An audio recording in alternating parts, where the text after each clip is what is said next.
আজকে আমি আমার বাবার বাড়ি থেকে আমার শ্বশুর বাড়িতে চলে যাব। আর এর জন্য তো আমার মায়ের মনটা আজকে অনেক খারাপ, কারণ বাবার বাড়িতে এসেছি আজ অনেক দিন হয়ে গেল, প্রায় 1.5 মাসেরও বেশি হয়ে গেছে আমি বাবার বাড়ি থেকে এসেছি। আর আজকে যখন আমি আমার শ্বশুর বাড়িতে চলে যাব, এটা ভেবেই তো আমার মায়ের মনটা ভীষণ খারাপ হয়ে যায়। এই যে আমার মায়ের সাথে এতগুলা দিন একসাথে থাকলাম, খেলাম, একসাথে ঘুরে বেড়ালাম, আর আজকের পর থেকে আমার মাটা একদমই একা হয়ে যাবে। আমারও যদিও ভীষণ খারাপ লাগছে, কিন্তু কি আর করার বলে। বিয়ের পরে বাবার বাড়ি হয়ে যায় একটা আত্মীয় বাড়ির মধ্যে। 2 দিনের জন্য আসলাম, সোনাই সহটা খেয়ে আবার চলে গেলাম। আর এটাই তো মেয়েদের জীবন। আমি আজকে চলে যাব বলে আমার আম্মা আজকে বাজার থেকে গরুর মাংস নিয়ে এসেছে। আমি তো অনেক করে নিষেধ করলাম যে এত গরমের মধ্যে তোমাকে এত ঝামেলা করতে হবে না, কিন্তু ওই যে মায়েদের মন, সেটা কি করে বাধা দেই আমি? তো এনে যেহেতু ফেলেছে, আমি আম্মুকে বলেছিলাম যে আজকে তুমি একবারে মাখিয়ে, কারণ তেলের উপরে মশলা কষিয়ে রান্না করতে গেলে অনেক সময়ের প্রয়োজন হয়, যার কারণে একবারে মাখিয়ে দিলে সুবিধাটা বেশি ভালো মনে হয় আমার কাছে। আম্মু তো বলছিল যে তুই যেভাবে খেয়ে খুশি থাকবি সেভাবেই আমি করব, যার কারণে আমার কথা মতোই কিন্তু এভাবেই রান্নাটা করছে আজ। আমাদের রাজবাড়ির মানুষরা কিন্তু এভাবে গরুর মাংস খুব কমই রান্না করে। আমাদের রাজবাড়ির মানুষরা তেলের উপরে মশলা দিয়ে তারপরে মশলাটুকু কষিয়ে তারপরে গরুর মাংসগুলো ছেড়ে দেয়। কিন্তু আজকে আমি আম্মুকে এই গরমের মধ্যে এত ঝামেলা করতে দেব না, যার কারণে আমি বলেছি যে তুমি একবারে মাখিয়ে দাও চুলোর উপর। আমি তো প্রথমে এটা নিষেধই করেছিলাম যে তোমাকে এই গরমের মধ্যে রান্নাই করতে হবে, ঘরে যাই আছে তাই দাও, তাই খেয়ে চলে যায়। কিন্তু এই যে মায়েদের মন বোঝাবে কে বলেন তো? এদেরকে বোঝাতে গেলে তো সারাটা দিনই লেগে যাবে, তাও এরা বুঝতে চাইবে। তাদের মনে যে সবসময় কি চিন্তা করে তারাই ভালো জানে। তারা তো মেয়েদেরকে খাওয়াতে পারলেই যেন তাদের শান্তি।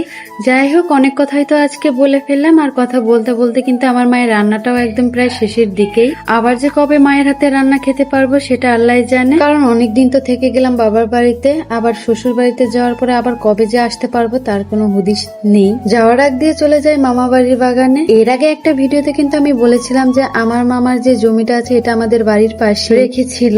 এর আগে যখন আম পাড়তে এসেছিলাম তখন তো আমগুলো একদমই কাঁচা ছিল, যার কারণে তখন আর পাড়া হয়েছিল না। কিন্তু আজকে আমি চলে যাব বলে আম্মু বলছিল যে কিছু আম নিয়ে, কারণ আমার মায়ের বাড়িতে কিন্তু কোনো আম গাছই নেই, যার কারণে মামাদের জমিতে চলে আসি আর আম গাছ থেকে সব আমগুলো পেড়ে নিয়ে যায়। আর আমগুলো কিন্তু অনেক বড় বড় ছিল, কিন্তু গাছটা একটু উপরে থাকার কারণে সবগুলো আম এভাবেই ফেটে গিয়েছিল। কিন্তু না পেরেও তার উপায় ছিল না, কারণ এখানে থাকলে একটা আমও আর পাওয়া যেত না, কারণ সবাই বলছিল যে এখান থেকে নাকি অনেক ছেলে পেলে আমগুলো চুরি করে নিয়ে যাচ্ছিল, যার কারণে আম্মু সবগুলো আম আজকেই পেরে নিয়ে যাচ্ছে। আমগুলো কিন্তু গাছের উপর থেকে যতটা ছোট মনে হচ্ছিল, কিন্তু গাছ থেকে যখন পড়ে তারপরে দেখতে পেলাম যে না, মাশাআল্লাহ আমগুলো কিন্তু অনেক বড় বড় ছিল। দেখে যতটা ভালো লাগছিল জানি না খেতে কতটা ভালো লাগবে, কারণ এই গাছের আম প্রথমেই হয় আর এই প্রথমেই আমরা পেরে নিয়ে যাই। যাই হোক, আমাদের আমগুলো পাড়া হয়ে যায় আর আমরা বাড়িতে চলে আসি। বাড়িতে আসার পরে কিন্তু এক দণ্ড দেরি করিনি, কোনো মতো কিছু খেয়ে তারপরে চলে আসি বাস স্ট্যান্ডে, কারণ আমি যে বাসে যাব সেই বাসে আসার একদমই টাইম হয়ে গিয়েছিল, যার কারণে আর আমি এক মুহূর্ত বাড়িতে একটু থাকতে পারিনি। বাড়িতে বসে যে মায়ের সাথে 2টা কথা বলবো সেই সময়টুকু আমার ছিল না, এর জন্য আমার মনটা ভীষণ খারাপ হয়ে গিয়েছিল, কারণ চলে যাওয়ার সময় মায়ের সাথে যে একটু বসে থাকবো সেই সময়টুকু আমি পাইনি। কিন্তু এসে কিন্তু আমার এখানে ঠিকই বসে থাকতে হয়েছে।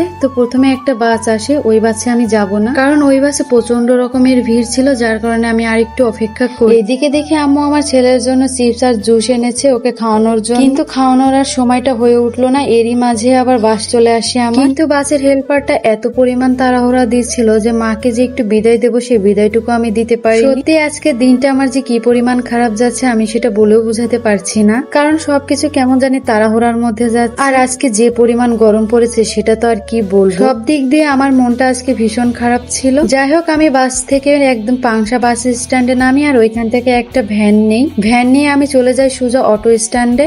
এরপরে একদম অটো থেকে বাড়িতে চলে যাবো। তো সবাই ভালো থাকবেন, সুস্থ থাকবেন। আজকের ভিডিওটি এই পর্যন্ত। আল্লাহ হাফেজ।